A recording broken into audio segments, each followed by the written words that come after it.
Hello my freaky darlings, welcome back to the channel and welcome back to Scarlet Hollow. So, we are going to be doing chapter 4 today. Obviously we gotta start on the content warnings. This is a horror game. You might want to brace yourself. We're doing this a little differently today. I'm not going to stream it first and then upload it to YouTube. I'm just going to upload it straight to YouTube. So we are going to load. And episode 4 awaits. Continue. We are going to see a recap of episode 3.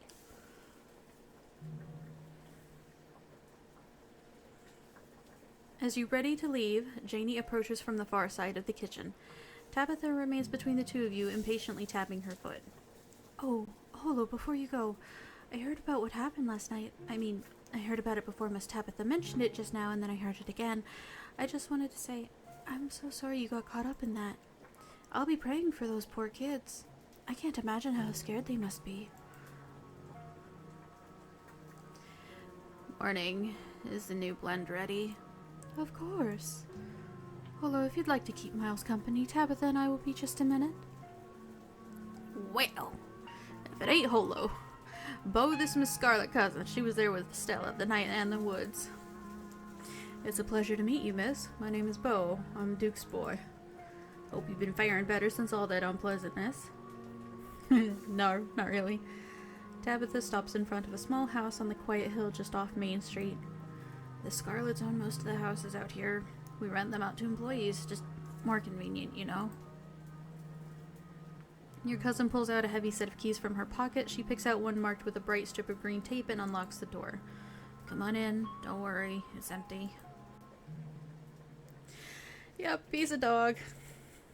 You can tell this dog is the mayor from his little sash and fancy top hat. There's a regal air about him, almost as if he knows the position of authority he's been elected to. Before you can catch up to your companions, you're intercepted by a nervous man with a cross around his neck. It's hard to put a finger on it, but something compels you to dislike this man. I'm Pastor Daniel. I take it you're Holo? Everyone's been buzzing about you. I'm so sorry about your aunt, but I'm sure she's in a better place now. If you'd ever like to discuss your beliefs, my door is always open. The basement is what you might expect out of a tortured artist who spends all his time confined to a studio. Discarded canvases line its edges while trash and sketches leak out from their piles in the corners of the room, hiding bare cement floor. Ghoulish faces coat the walls in paint, sneering out at their creator. Your mom is so scary. She can be a little intense, kind of overprotective, which I guess makes sense. Anyway, make yourselves comfortable. You'll have to forgive the mess. I've been distracted lately and haven't been cleaning much. Dinner is already laid out. Dinner roll, spaghetti, a light salad. Kanika's anxiously picks at her food. Estella nervously talkative, and Reese is suddenly quiet and tense, his shoulders tight as his mother perches on the chair next to his. Dr. Kelly eyes all of you with a sharp, fierce gaze. So, we were talking about maybe watching a movie sometime this week while Holo's still in town. We'll have to see how you're feeling. I can handle a movie, Doc. Yeah, we'll just sit downstairs in the dark. Reese is used to that. I'm sure he'll be okay. You're always overestimating how much you're able to do, Reese. This is why you keep getting sick. If I get sick, so what? It's not like that's ever going to change. I'm sick every day and I'm not getting better. I don't want to spend the last few miserable years of my life holed up in the basement alone just because seeing my friends has been deemed too strenuous. I'm an adult, for God's sakes. I shouldn't have to ask permission from my mom just to have friends. Reese stops mid-sentence, wincing in pain and wrapping himself in his arms. Don't say things like that. I'm doing everything I can to try and fix... Silence as Dr. Kelly's eyes shoot open. Reese? Reese abruptly pulls himself from the table and leaves. Hey, you're here sooner than I expected. Hope dinner went okay? It didn't. Oscar and Kanika startle as the door swings open. Seems I made it just in time. Let's get this show on the road. I don't have all night. Whoa. This is where I've seen it. It appears on top of the stain. Stella pulls back the carpet, revealing a hatch, the floor around it stained in reddish brown. I'm going for it.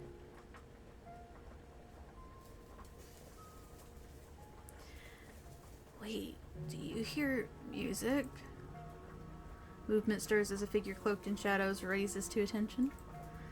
Stella?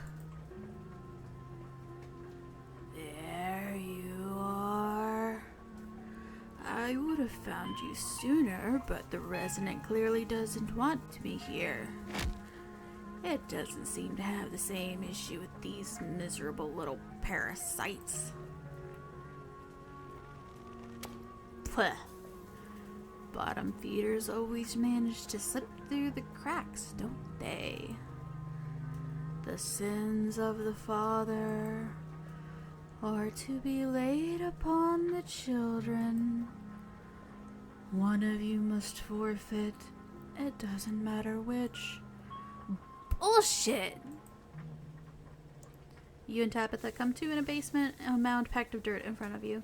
Your friends are nowhere to be seen, though Sybil remains standing on the stairwell as if she's been patiently waiting for you to get up. The spirit is gone and the two of you are back, and both of you are whole. I have to admit, this is quite an unexpected outcome. Excellent work, Holo. Sorry, I can't talk right now. See you later. She hurries off down the road. Before I go, Sybil places a hand on your arm, holding you back for a moment. I'm sure you have questions after everything you saw tonight, but let's not get into it here. I think everyone could use a little rest and relaxation right now, yourself included. If you swing by the tea room sometime of tomorrow, say early afternoon, you and I can have a little chat. I'll see you then, Holo. You don't even notice yourself entering the guest room and falling into bed. Suddenly, you're just there, buried under your family's musty covers. The spirit of Charles Shaw Jr. has been put to rest, but disaster still looms over the town of Scarlet Hollow.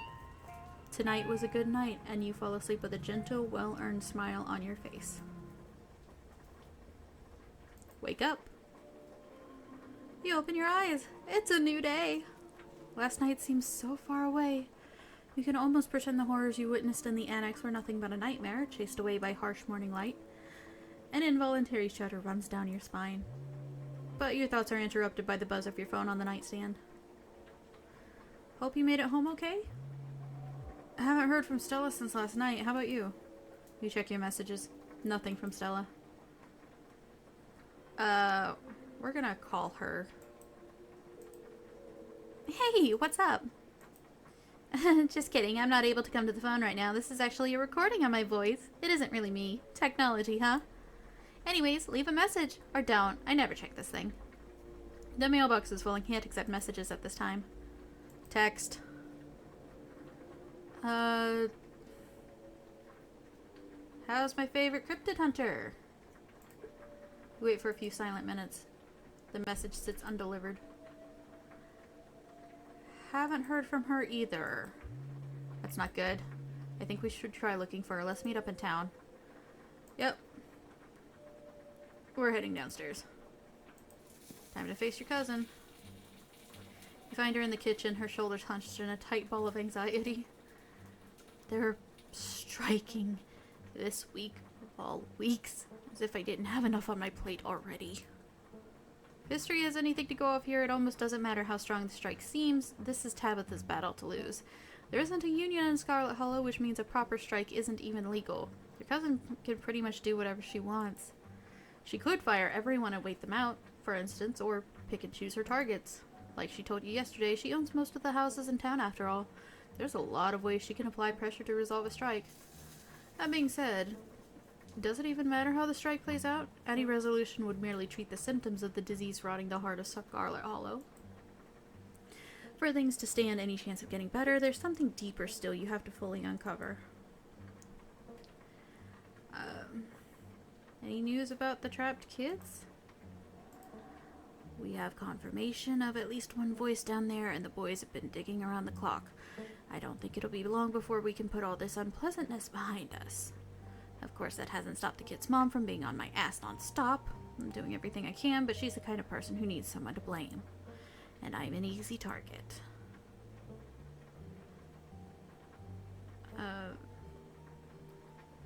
talk about the strike, I guess.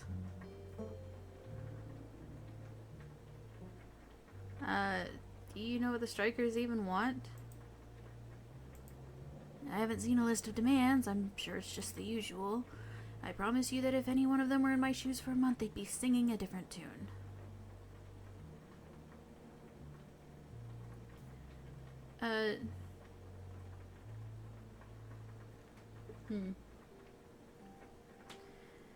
You're in a really difficult spot right now.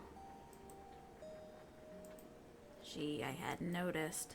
Hopefully it'll all be over soon. Yeah, there's not really anything else I can say here. That feels good, doesn't it? Getting rid of something our family left behind like that? Sure, you did most of the heavy lifting there. Ghosts are real. I still can't get over that. I can. What does that actually change about anything? I still have a mind to run, and you still have a funeral to attend. You heard anything from Stella? No, but that's not exactly newsworthy. I'm sure she's just processing what happened last night. We weren't the only ones who were traumatized. You should probably get going, right? Yeah.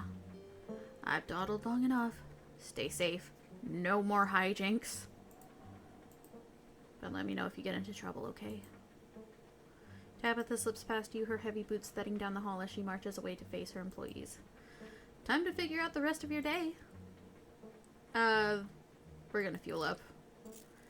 If Stella's MIA, who knows when you'll get the chance to eat. You make yourself a PB&J in anticipation for the long day ahead of you.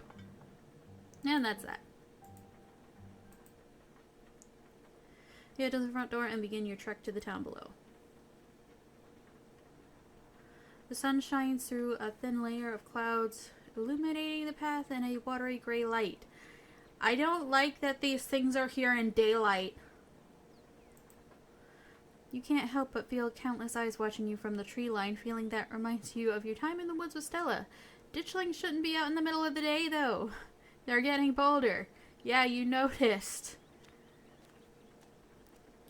As you continue to trek to town, you pause to stare at the mountain range beyond the holler, contemplating a world that's blissfully unaware of the danger threatening the citizens of this tiny town. The world outside feels less real with each passing day, and the strange reality of what's happening in Scarlet Hollow gently uproots what you'd always taken to be the truth of our world. Your everyday worries seem distant, overshadowed by a fear and dread that hasn't stopped building since the moment you stepped off that bus. It isn't long until your journey from the estate is over, and you once again find yourself on the main street of Scarlet Hollow. Hollow, you made it down the hill in one piece, thank God. I didn't realize there were so many of those ditchling things around, or I would have driven up to get you. I can't believe they're outside during the day. It feels wrong. How are you doing? I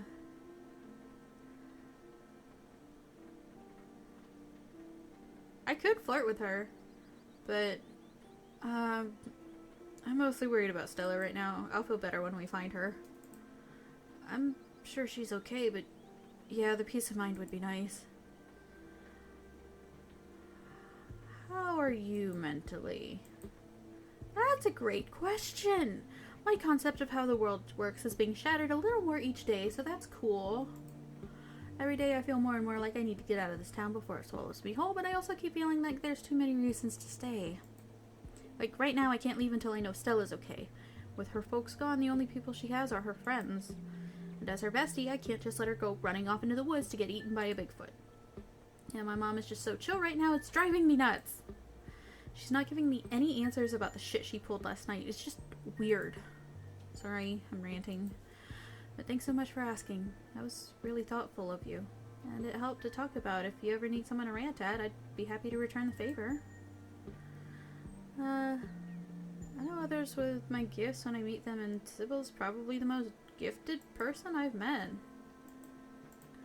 Are you saying she's a witch or something? You dress like that and you're fucking surprised. No way, she's just a funky old lady who's into crystals and herbs and stuff. She doesn't actually know magic. I mean, if she were some kind of witch, that would mean everything I thought I knew was wrong, and my whole life has been a lie. I can't think about this right now. I need to be focused. This thought will just have to get in line with all the other pending existential crises.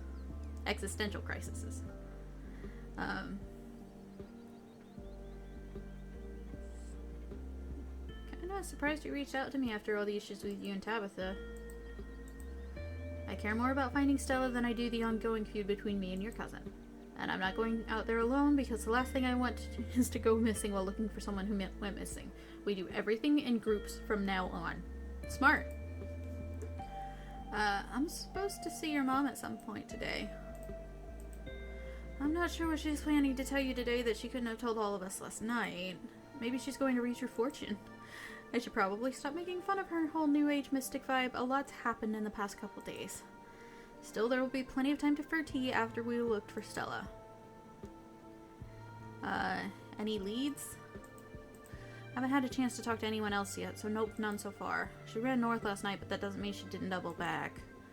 I'm trying not to worry too much. It's possible she's safe somewhere, just not answering her phone. But I also don't want to bet on that.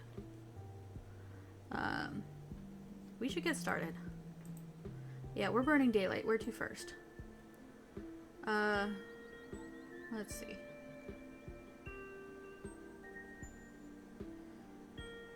Stella's house. I probably should have done that before getting you to come all the way down here, but to be honest, I was scared of wandering off by myself, just in case I ran into any other horrors from beyond the veil. It'd be great if this turns out to be nothing and she's just asleep in bed. You make your way towards Stella's house.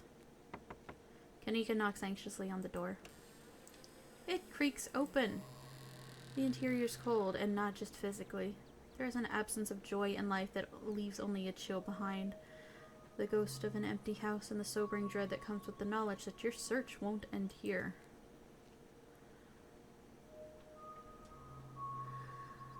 I don't sense anything supernatural, but I don't like the look of this. We should go in, right? Yeah, we're going in.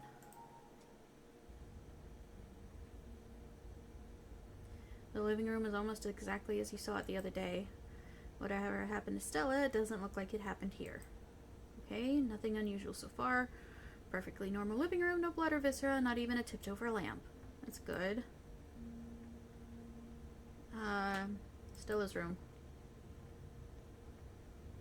You make your way down to the hall to what you assume to be Stella's room.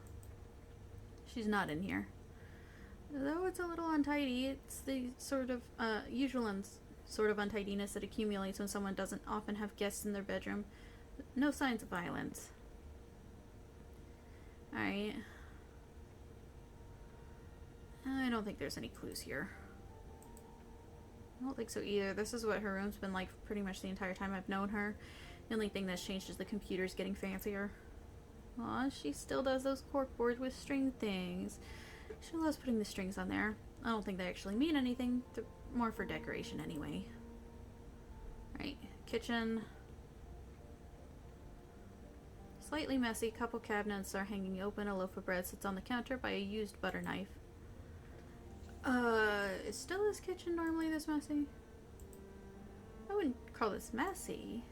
Stella's house has always felt a little sterile to me. This feels too lived in, if that makes sense. Though maybe that's just because I've only ever been over when she was already expecting me.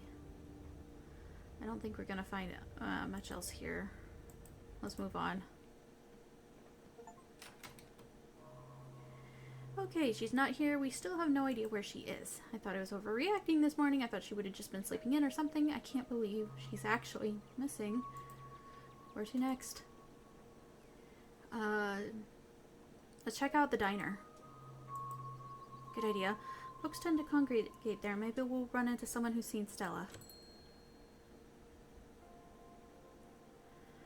The diner's busier than you've ever seen it. The small booths are packed with minors. Hey, hope you won't planning on spending any quality time in the diner today. Looks like we'll be hosting a meeting for the foreseeable future. What's going on? There's a strike up at the mines. They've made the diner their base of operations. Huh, good for them. It's about time something like this happened. This is great for business. These fellows can have as much free coffee as they can drink if they keep piling in like this. The miners didn't even notice you entered the diner, and instead of speaking in hushed voices, they argue with each other loudly enough for you to easily overhear. I guess the shift schedules are pretty brutal, and I'd like more vacation days. I'd love to be able to see my family around the holidays. And better health benefits would be amazing, but what if she decides to fire all of us? You're only a year or so into the work, and trust me, the longer it goes on, the more it sucks the life out of you. At first, you're just unhappy, but you can figure out whether or not, you figure you can weather it till you find something better. A paycheck's a paycheck. Next thing you know, you've lost years of your life to a company that doesn't give a solitary shit about you, that uses up every free second it can suck out of its workers, and pays us just enough to survive, but not so much that we can never save enough to get the hell out of here. But we could get fired for this. I really need the paycheck. I can't get fired. And the company housing, that makes a big difference for me. Right, the company housing. How generous of Tabitha to put you up in a company-owned shack that ain't had maintenance done in decades. Taking a big chunk right out of your paycheck that sure as shit ain't going towards property tax and upkeep alone. The company housing means almost nobody in this whole damn town's own the places they live. We have numbers on our side, Harrison. After what happened up there the other night, damn near everyone is joining the picket line. She can't afford to lose us all. We have the power here, so long as we're united.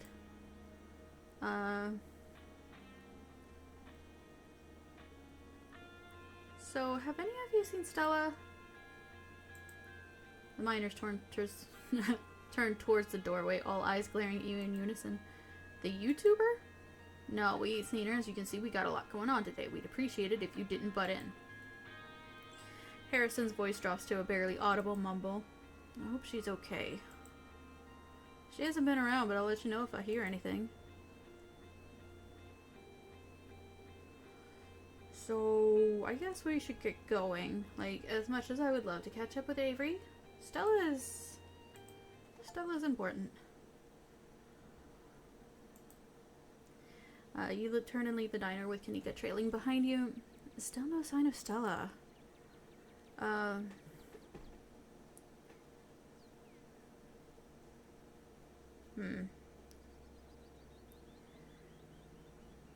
Should we go to the mines? I'm not sure. Maybe your mom will have some ideas. I'm sure we can humor her. She's probably gonna give you rocks or bundles of herbs or for protection or something, which might actually work. Who knows? I guess there's only one way to find out. The bells of the general store chime welcomingly. That is a hard word to say. Welcomingly, as the two of you enter. Kanika, there you are. You were supposed to stay in bed today, remember? And hello. I hope you've sufficiently recovered from last night's fiasco. Sorry, Mom, it's just that Stella's missing and Stella can take care of herself. Unlike you, you need bed rest and lots of fluids. You don't need to go running around town spreading that cold of yours. Go on, get up to bed. I'll be up in a minute with more tea. I thought you had some kind of important thing to talk to Hollow about. I'm really feeling okay. I want to hear what you wanted to say to her. I'll just be doing a tea reading. Haven't those always bored you to tears? Okay, you're right. I'm not feeling well. I should really lie down. Bye, Hollow. Kanika turns and heads towards the stairs without saying another word. There's something off here. It's as if Kanika's spirit dimmed at Sybil's words. Shall we? Sybil motions towards the tea room. What did you do to Kanika? Do? It almost sounds like you're accusing me of something. The only thing I did was tell her she should rest as any mother would, and she listened as any child would. No.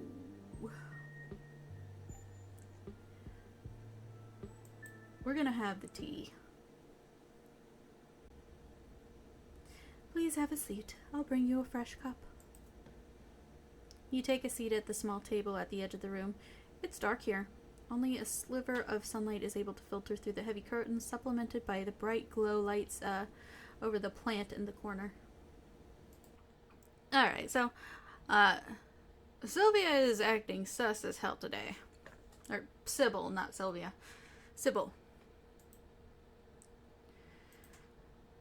It's castor bean, an incredibly toxic plant, and strange for a tea maker to keep around her workspace. Sybil joins you at the table and places a cup in front of you. It smells light and citrusy with an undercurrent of decaying earth. I'll be able to do a reading once you're done. Until then, how about we just chat? Some of the plants in here are toxic. They seem like odd things to keep in a tea room. Castor bean, the oleander in the corner behind me, they can produce ricin and rat poison, respectively. It seems like strange plants for a person who makes presumably edible teas to have them lying around in the open. Aren't you sharp? I'm an appreciator of plants regardless of whether they can be used in tea. Oleander's blooms are beautiful, and castor bean has such massive leaves. You have to admit it makes for an impressive plant. And they're both perfectly harmless so long as no one goes munching on them. I keep these separate from the garden out back for just that reason, so no one confuses them for something edible. So, the other day you promised to tell me, what was it, unsavory tales of my mother's youth? I most certainly did, though I might have been exaggerating a bit for dramatic effect. I'm prone to do that. In a town this size, you get to know everyone, no matter what the age difference might be. Vivian was a little younger than me, which meant I always had a certain older sister instinct about her. Her family wasn't good to her. Pearl Ann was a lot like your great-grandmother Edwardine, which is to say she was not a very kind woman. Similar to Tabitha, but with more social grace and considerably more hatred for her fellow man. But your mother wasn't a shrinking violet either. She was just as stubborn as any other Scarlet, so her family choosing her as their punching bag made her into quite the rebel. Why were Pearl Ann and Mom raised by Edwardine? What happened to their mother? Their entry into this world was violent, I'm afraid. Their mother was young. Too young to be pregnant, especially with twins. She didn't survive the labor.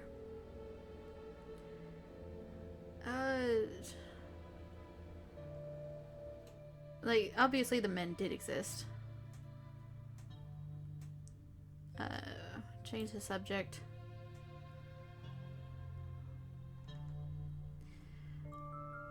So, what's with all the mystery and ritual? If you have something to tell me, just come out and say it. I'll need your tea leaves first. I have pieces of the puzzle, but the tea leaves should help to give me the full picture.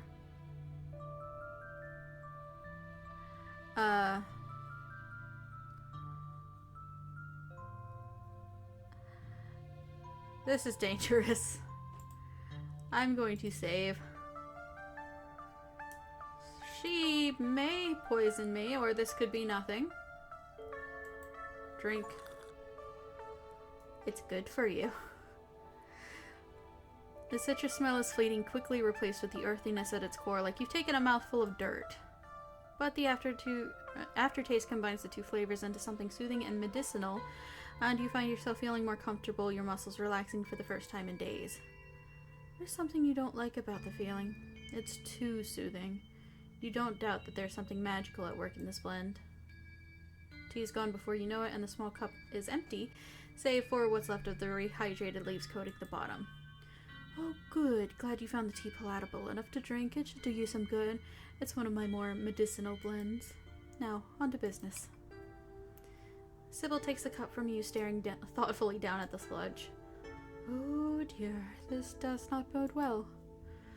You've got just about every warning that can fit in the bottom of a cup. Cross, kettle, hourglass. All of these mean death, misery, difficulty, and the hourglass ties it all together with definite urgency. It's fair to assume that all this has to do with whatever brought the ditchlings. Something is coming, and whether any of us can stop it, I'm not sure, but we may at the very least be able to figure out what that is. And there's a central figure here. A cat, an enemy lurking in plain sight. I'd like to see. I'm sure it wouldn't make sense to most people. It'll probably just look like a confusing mess of old leaves, but feel free to take a look. You take the cup and stare down into it. I see a cat. I don't see the cross or the kettle. It's just leaves. There's no pattern, nothing swimming together in the dregs of your tea to give you any warnings or premonitions. After a long moment, Sybil takes the cup back from you. I hope that settled your curiosity. Don't worry if you couldn't make sense of it. It takes years to learn this sort of thing, even for someone with your propensities. She winks conspiratorially.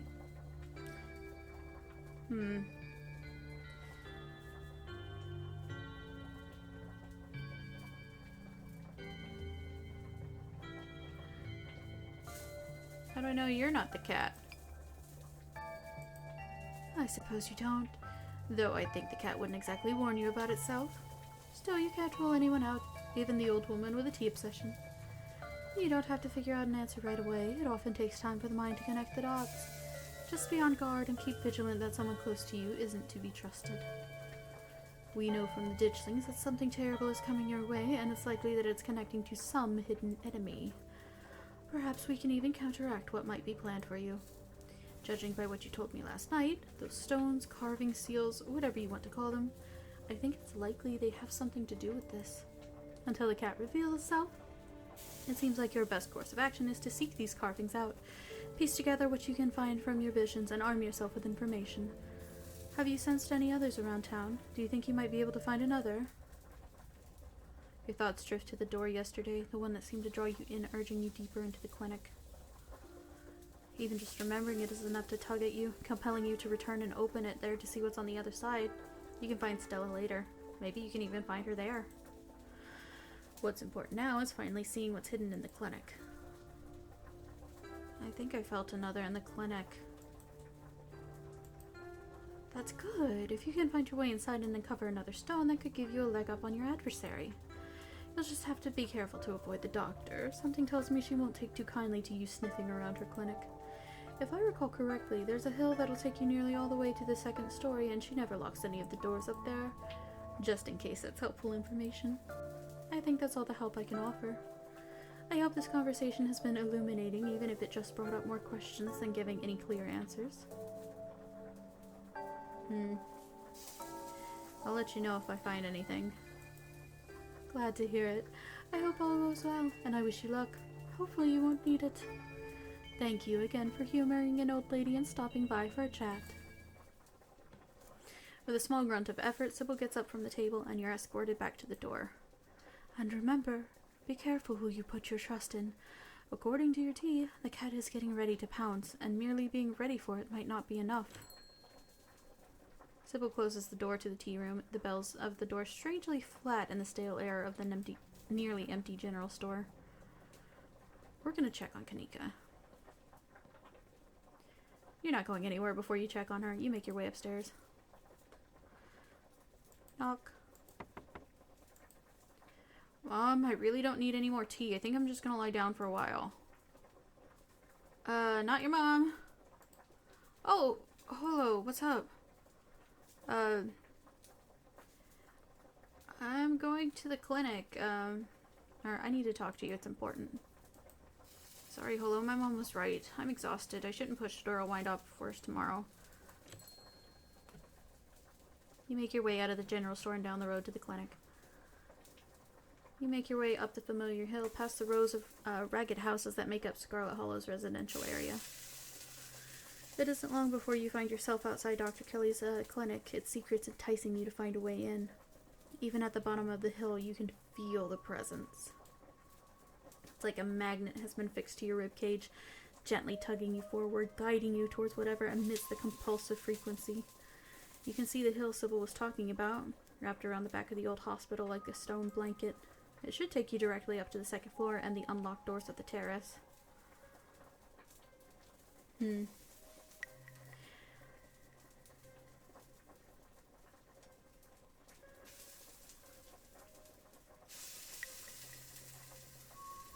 What do I do here?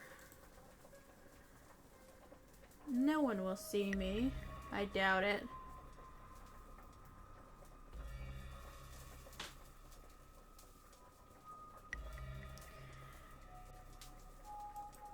I'm gonna knock on Reese's basement window. You cautiously approach the house, kneeling next to the low basement windows of Reese's room. You knock. No one in there. Reese must be somewhere else. You found at times that if you haven't wished to be seen, there's been nothing stopping you from remaining hidden. Graveyards, abandoned buildings, old tunnels. You've been in all sorts of strange and unusual places without incident, and for some reason, tonight, Dr. Kelly's clinic feels no different. That's not comforting. You haphazardly make your way up the old wooden stairs of the clinic's wraparound porch, taking steps in strange patterns. To an outside observer, you might appear to be drunk, but there's an unconscious method to your conscious madness, though even you would be half hard-pressed to describe it. There's no creak or moan of ancient wood as you make your way to the door.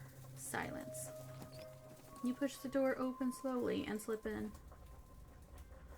You can see the doc at a desk in some room down the hall. She hasn't noticed you. You shut the door silently, watching her closely. You're in the clinic, free to explore as you please. Or rather, you're quote-unquote free to explore as you please. You can feel that odd sensation again, the nagging pull of whatever it was that wanted you to find it. You're here now, and it knows you're here. And you know exactly what it is. Another stone carving eager to show you its secrets. You've been caught by its gravity and an overwhelming curiosity guiding you around a corner towards a dark doorway under the stairs. It's been left ajar, as if inviting you to enter. Turn on the lights. You're in the morgue! Oh, what are you doing in the morgue? Am I interrupting something? No, it's just practicing, I guess. Sometimes I come down here to rehearse. Rehearse, you say? Good one. His words seem distant to you. The tugging is strong down here. You can almost feel yourself slipping into a trance and your eyes wander to the back wall of the morgue. You need to see what's back there. Follow the pull. You touch the wall. It feels disappointingly solid under your palms. Hey, are you okay? You feel Reese's hand gently shake your shoulder, and for a moment, the thing on the other side of the blank white wall loosens its pull on you. You kind of look possessed for a second there. You good? Make him understand. Use your words. Don't let this fervor consume you. Be present in the moment. You inhale deeply and take in your surroundings. You can't help but notice one of the body storage drawers is labeled Pearl and Scarlet.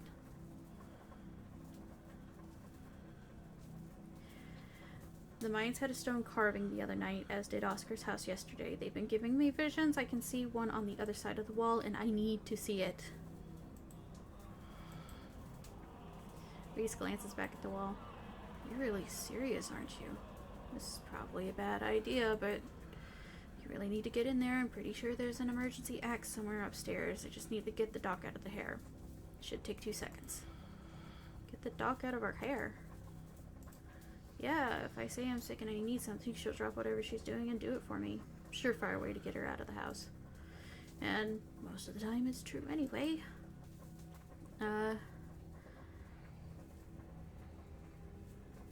Doesn't that make her worry about you even more? Use what you got to get what you need. No shame in that. Exactly. Okay. Yes, please, axe now. Wow, you are super desperate about that wall. Be right back.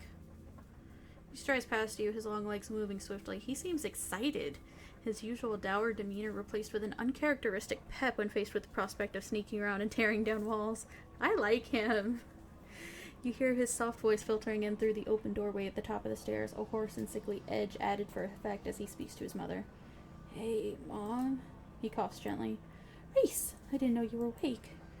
I still feel like shit, but I think I can finally try to keep some juice down. It looks like we're all out, though. Really? I thought I just picked some up. I've got an errand to run on Main Street anyway. I'll go pick up some orange juice, and some ginger ale, too. That'd be awesome. Sorry to ask, I know you're probably busy. It's no problem. It doesn't take long. Don't do anything too strenuous while I'm gone. Just lie in bed until I get back. Thanks, Mom. I'll take it easy. You hear her footsteps from down the hall, and then the front door opening and closing. It worked! The theatric rasp has left his voice, excitement rising in its place.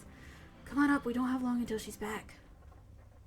As you step out of the morgue, you relax. The extra space between you and the carving has weakened its hold on you, and with it, your desperation to claw your way through the wall and unveil it.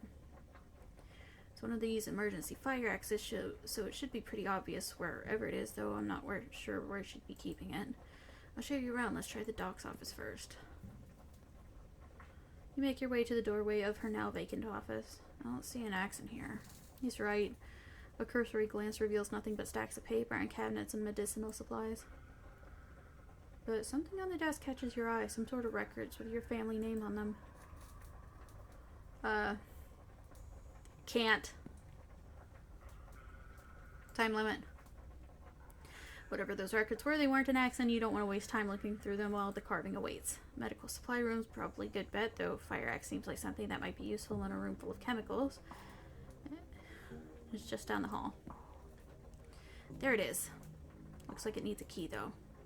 We'd better not break the glass. I'd rather not explain why I had to steal the axe after we've had a chance to use it. There must be a key in here somewhere. He stops as if listening to something you can't hear. Shit, she's back already. As if on cue, you hear the front door open to the clinic and the creak of its antique hinges echoing down the doorway. Footsteps start down the hall.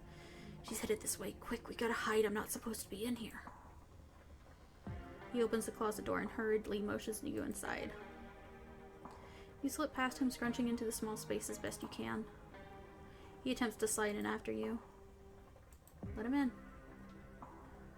You make space and he slips in next to you, closing the door just enough that you can both still monitor the entrance to the supply room. Dr. Kelly storms in, plastic bag in tow. She takes something out of the bag and places it on the counter.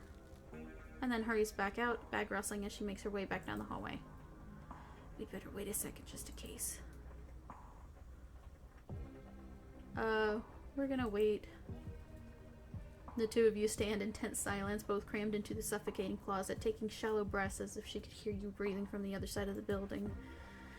But the footsteps soon return. Dr. Kelly makes her way back towards your hiding place, creaking floorboards, broadcasting her location all the way to the hallway just outside your hiding spot. His head swivels suddenly. That was the door to the house. We're in the clear, let's go. The two of you spill out of the closet. Reese quickly and quietly starts pulling out drawers, scanning them for keys. You can't help but notice what Dr. Kelly left on the long steel table in the middle of the room. A sprig of small furry fruits. Castor beans. I know where. Where did your mom get castor beans? Yes, found the keys.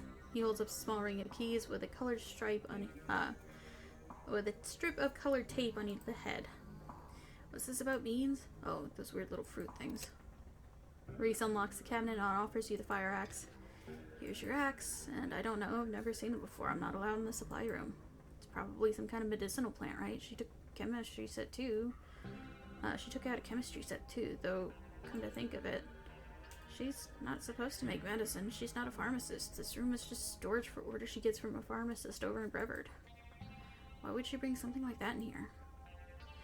This plant is not medicinal. It makes one of the deadliest poisons known to man. But she's not using it for that, right? Why would she give people poison? Do you know what she's giving you for your supposed illness? No, I don't. She's never explained it. I thought it was just too complicated for me to understand, so she didn't bother. Maybe she has some kind of information on it laying around here somewhere. That drawer over there is locked. If I were information on some mysterious alien-looking fruit, I'd probably be locked in a drawer, right? Good thing I already have the keys. He unlocks the drawer, pulling out a notebook. This is about me. There's stuff in here from when I was like 12. It's some kind of diary or medical history, both, I guess. What the hell is this? Something about another episode? I guess she's referring to one of my rough nights. Oh, here we go. There's some illustrations. He glances to the strange plant on the countertop. It's those beans you mentioned. She uses them to make my medicine. That's poison, right? He jerks his head towards the door. Shit, that was the door from the house. We gotta run. You follow Reese's instruction, once again starting down the basement stairs, letting the pull of the stone carving guide you back to the morgue. Dr. Kelly's voice filters down from above. I was right, we did already have juice. It was just in the back of the fridge. But there's no harm in having extra. What are you doing in the clinic? I thought I told you to go rest. Oh, I'm just gonna chill in the morgue. I got my speaker, so if you hear any weird sounds, it's just my music. I'll be sure to put in earplugs to drown out all that industrial clanging you listen to. You know I'm not the biggest fan of you spending time down there. It can't be good for your mental health to hang out in a refrigerator for corpses. Do you at least have a blanket this time? Yeah, I'll be fine. It's just a change of scenery. My room feels too claustrophobic right now. Okay, I'll let you know when it's time for dinner. You don't have to do that. I'll grab something for my room later. Sure, whatever you're able to do. You hear the door close and the sound of Reese descending the stairs to join you in the fluorescent lit room below. Hey. You listen to music that sounds like a wall being broken down? Of course I do. I'm sad all the time. Glad my taste in music is finally coming in handy. It's exactly the cover we need. Stop asking questions. It's time to see what's on the other side of that wall. May I make the first blow? Sure, but I want to get in a few after you. I got some confused and angry feelings I'd like to work out. Uh-huh. You approach the far end of the morgue, axe practically singing through the air as you strike the wall. The first cut offers a surprising amount of resistance. There is some structure behind it. Some wood frame holding it in place, trying to stand between you and what waits for you on the other side. You stagger back from the massive hole in the wall and admire your effort. Holy shit. The splintered edge frames a dark passage seemingly cut into the side of the cliff, cold seeping from a forgotten place into the already frigid morgue. Reese coughs as he takes a better look at what lies behind the wound in the wall. There's a whole hallway back there. Thick, stale air leaks from the hole, filling the morgue with an earthly, mildew-like smell, like the room is slowly filling with dirt. And with the stink of the gravel-like room beyond comes an even stronger compulsion. You step forward, and you climb into the hole. This is wild. I had no idea any of this was here. An entire hospital wing rotting away for decades behind some flimsy drywall.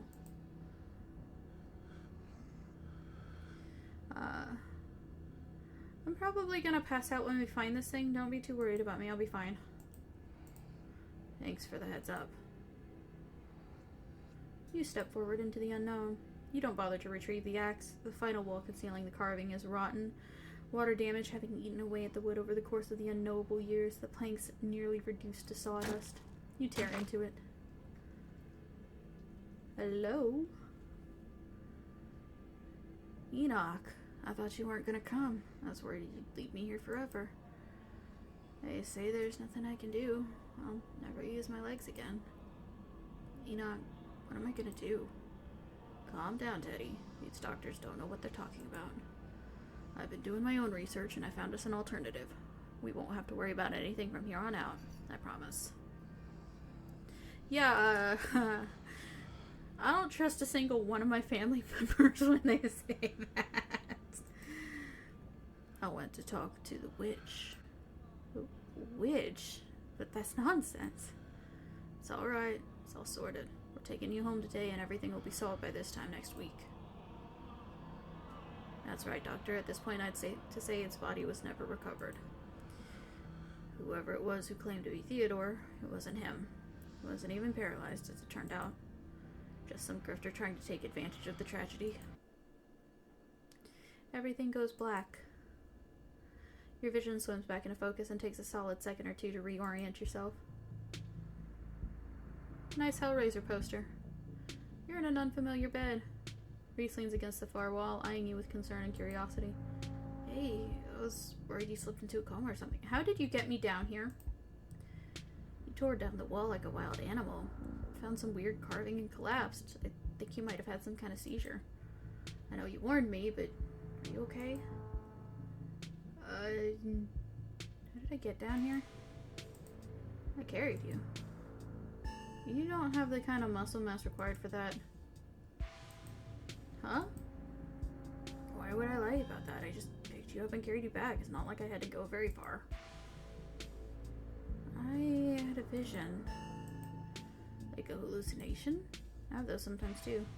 I used to have them a lot as a teen. Always just weird little things like my hands would look wrong, or my neck would seem too long, or the room would feel smaller. Whatever these visions are, they're making me very suspicious of my family. That's probably a good thing, right? Scarlet's always seemed like one of those old money families with tons of secrets. That estate on the hill seems like the kind of place that's seen at least one murder.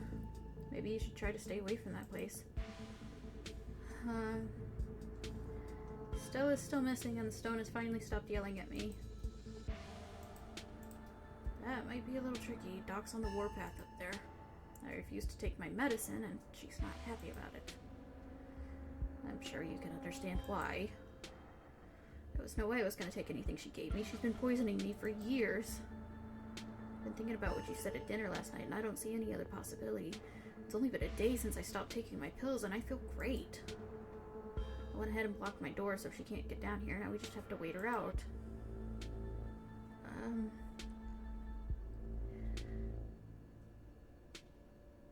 You blocked your door? Of course I did. I put a chair in front of it. It's never failed me before. We don't need her coming down here to finish me off or whatever she might do now that I know her treatment plan has been all these years. Okay, now we're just locked downstairs. Maybe I was a little panicked when I found out what she'd been giving me, and she was upstairs talking through the door, saying I should just take my pills, and I took a few precautions that I could. It's not ideal, but it buys us some time to figure out what to do. We should treat her as a serious threat. This might sound strange, but I think she's gone to some desperate lengths in the past. There's these weird memories I have. I always assumed they were dreams or hallucinations, but now I'm not so sure. I think she's used tranquilizers on me. Other times I've gotten too unruly for her. I don't know how much of those memories I can trust, but I'm starting to think I should believe my instincts when it comes to the lengths she's willing to go to keep me under her control. We'll wait until she's asleep, then we can at least get out of the basement and we can figure out what to do from there. I don't get why your mom would poison you, though. I don't know. It's all in here. She never outright says that's what she's doing. And the recipe she came up with to deal with my flare-ups, whatever she thinks those are, involved that weird plant that was on the counter. Those castor beans. And resin poisoning matches up with quite a few of my symptoms. The thing I can't figure out is whether she's been trying to kill me slowly or if she just likes keeping me sick enough to be dependent on her. Either way, I don't think I ever had an illness. I think the illness was me growing up and becoming less easy to control. She sure found a cure for that. Since really bad. How are you not dead? I don't know. Maybe it's low enough doses. Maybe I developed a tolerance. I think the fact that I feel more and more alive by the minute is enough proof that she's keeping me sick. I don't even need solid evidence. Okay.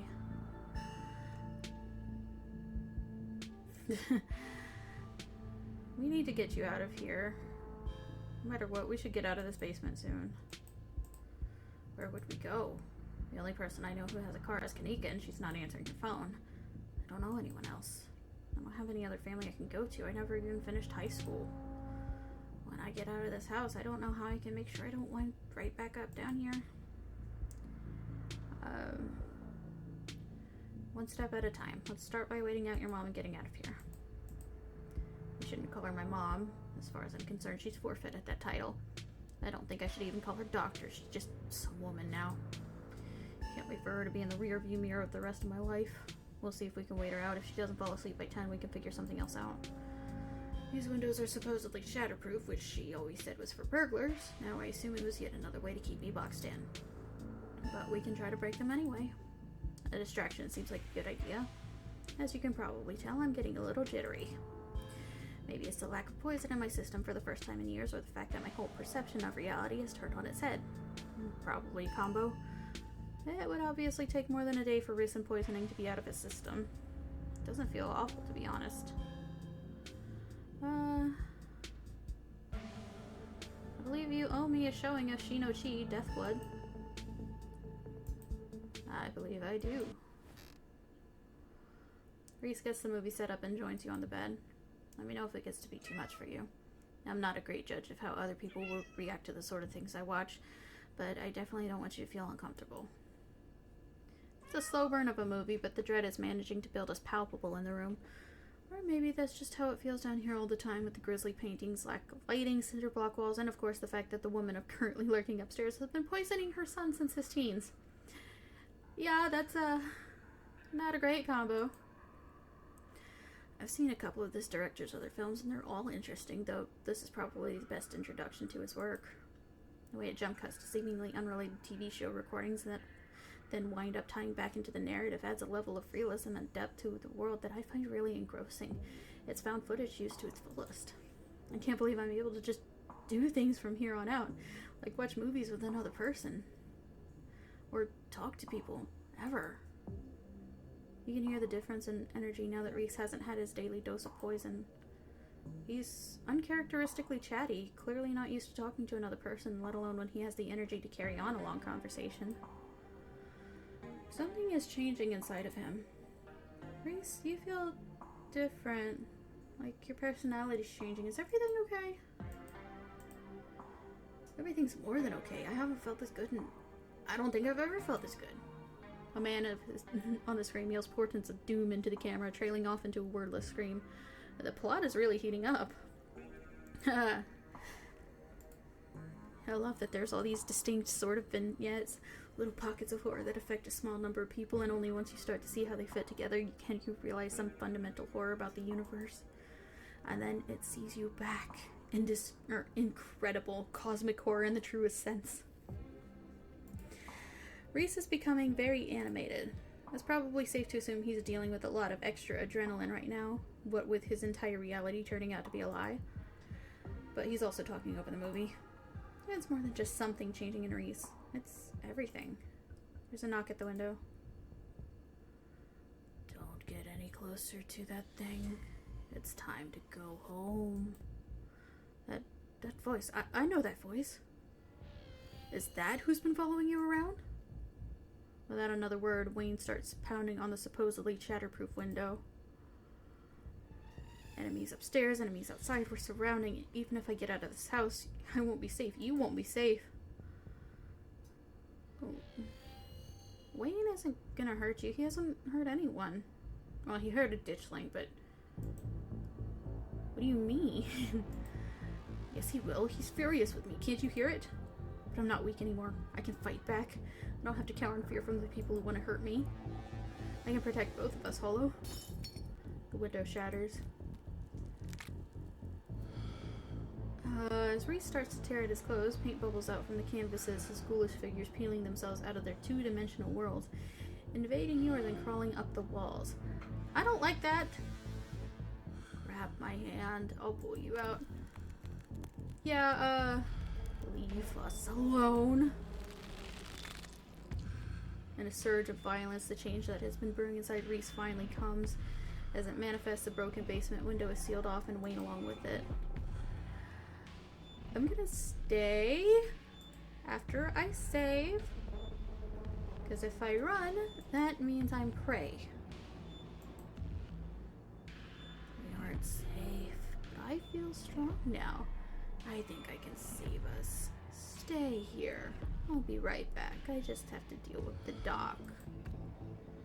Reese storms up the stairs, leaving you with his smears. Is that what they're called?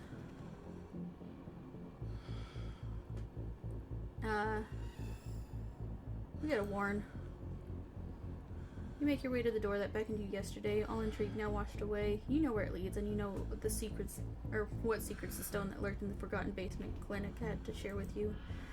Now the clinic holds new horror. Somewhere beyond the narrow hallway leading from the house proper into Dr. Kelly's office, there's a monster preparing to do something unthinkable. Grasp the handle and turn.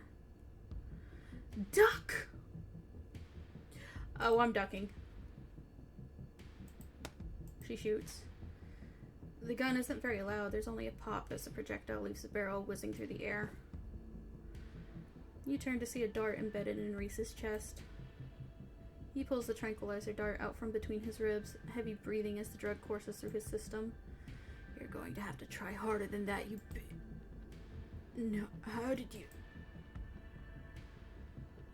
As if you could hope to stop me, you pathetic waste of flesh.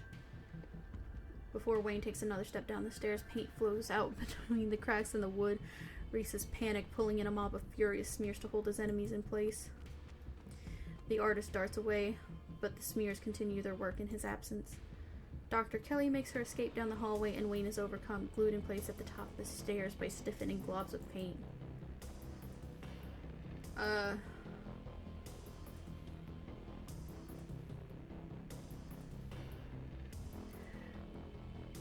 can't just leave her alone. You run forward, braving the onslaught of the smears, dodging them as best you can to see where Dr. Kelly went. The door in front of you is smothered in paint. Hey? Dr. Kelly's voice crackles out of unseen speaker. You, Holo. I'm stuck in the safe room. I can't help you from out here, but you can help the both of us.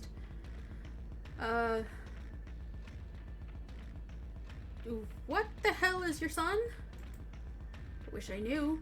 He was fine until he hit puberty. Everyone said raising a teen was going to be a bitch, but they don't know the half of it. I need you to get to the medical storage room. I'll give you further instructions when you're there. You turn back around and head to the medical storage room. I'm here. Great, now listen to me. I need you to use the black tape key to get into the cabinet and bring me the elephant tranquilizers. It's a bottle labeled carfentanil. Bear tranquilizers clearly aren't going to cut it anymore. An intercom system, huh? Good, you should hear this. You don't have to do anything she says. I'm not gonna hurt anybody else. Just her. If I don't, you and I both know she's gonna shoot me full of elephant tranquilizers. Did I hear that right?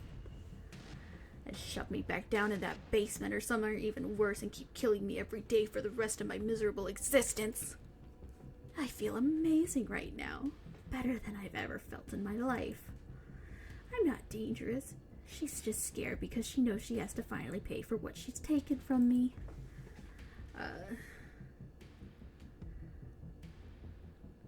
I'm not going to say anything. It's okay, Holo, just get to the cabinet and I can get all of this sorted out. You don't have to do what she says. She's told me what to do for as long as I've been alive. Look where that landed me. Half dead, holed up in a basement.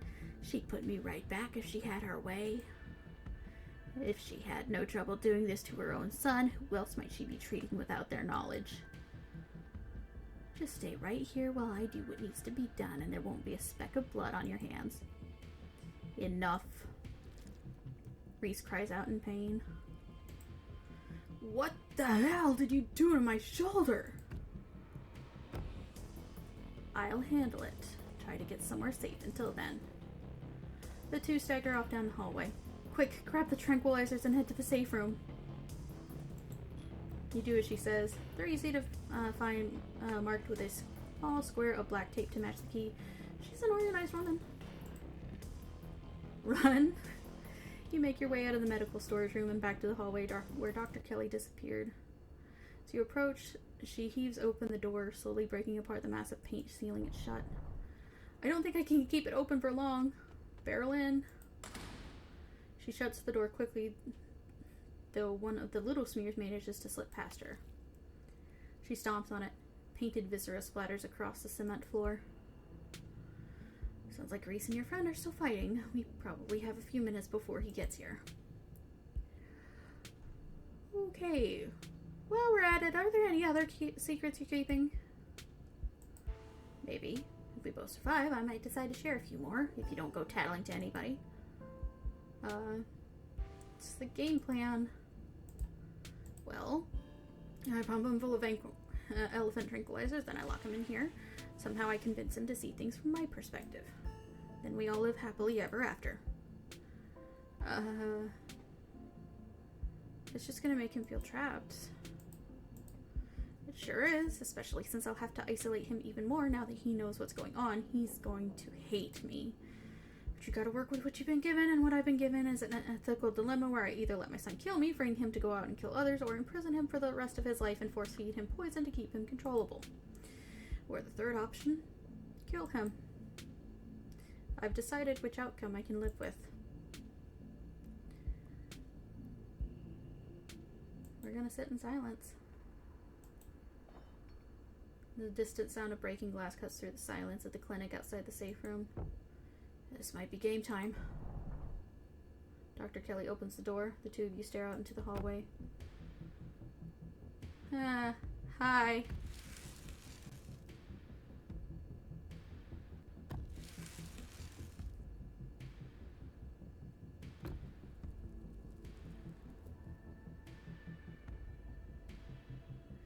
Is this what you were so afraid of? Hit over the tranquilizers. This is our shot. Yeah, you're getting the tranquilizer. She quickly loads them into her gun, leveling the barrel at her son.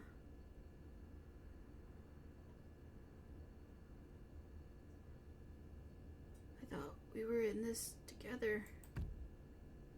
Thank God. Dr. Kelly sighs heavily, staring down at the warped figure of her son. I can drag him to the safe room on my own. I'll meet you at the front door when I'm done. Yeah, okay. You return to the entrance of the clinic. Everything is quiet now, only streaks of paint where Reese's minions once roiled out of the cracks in the woods. I hope you understand this needs to stay between us. I don't care how much you feel like you need to share what happened with other people. The more people know about this, the more trouble it is for me and for him. I don't need any more well-intentioned escape plans.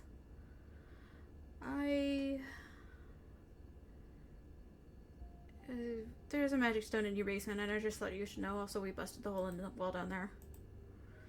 Thanks for the heads up, I guess.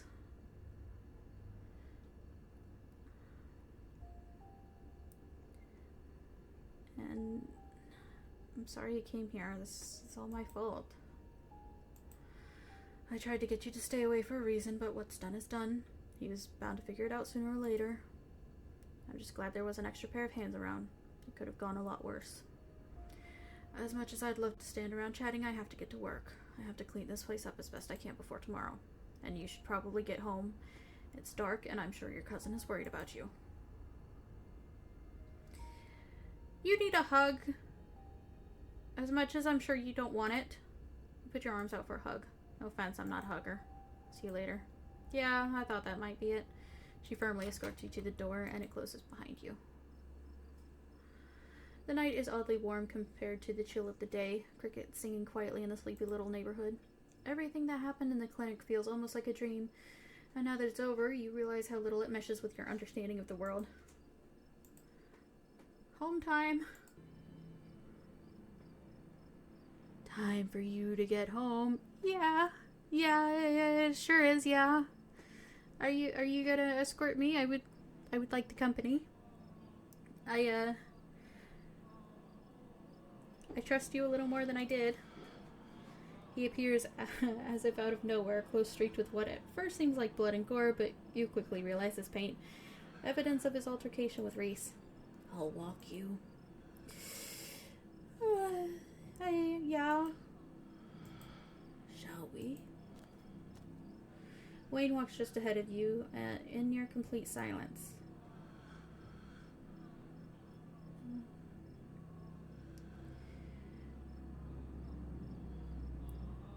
Do you know what happened to Stella? She ran off, didn't she? Remember that if you find her, she won't be there if you need her.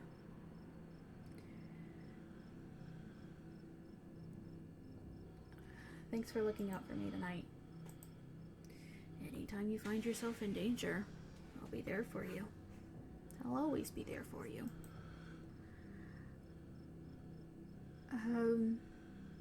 I was worried Reese might have... Wayne emits a strange kind of coughing sound. You realize he's laughing. He managed to catch me off guard. Those constructs of his were an interesting little trick, but that's all they were. We're gonna continue on with silence. I'm sure we'll see each other tomorrow. You should try to spend some time in that old building before you head to town. Tabitha won't be around, too busy at the mines. Forbidden places won't be forbidden without her, there to stop you. And you might be surprised at what you find. Until then, sleep well. He disappears into the underbrush. Yeah, we're going home. The estate feels empty, wind howling through its abandoned halls and the very foundations creaking beneath you. Your cousin must have already gone to bed. We're going to bed too. Exhausted beyond belief, you stumble into your room and collapse on the bed. The damp smell of the mattress is starting to become almost welcoming, a sign that the now daily horrors of Scarlet Hollow are finally behind you, at least until the sun inevitably rises once again. You close your eyes, your exhausted body succumbing to sleep almost immediately, and as you drift off, you think of Reese, trapped in that tiny, windowless room. All his greatest fears realized, his body no longer his own. But you stopped him from killing Dr. Kelly, and the world is, at least for now, protected from him. And then you think of nothing. This is the end of episode 4.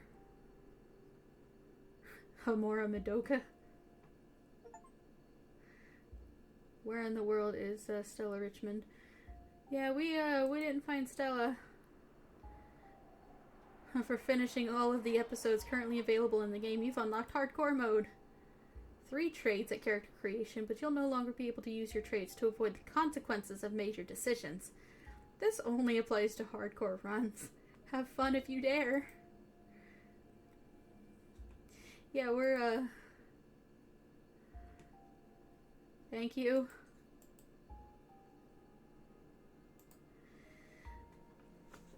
So,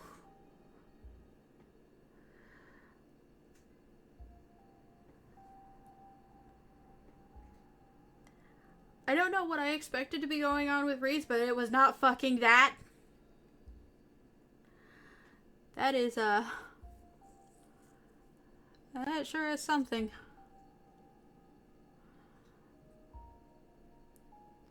Like, something's going on between Sybil and Kanika, too, like...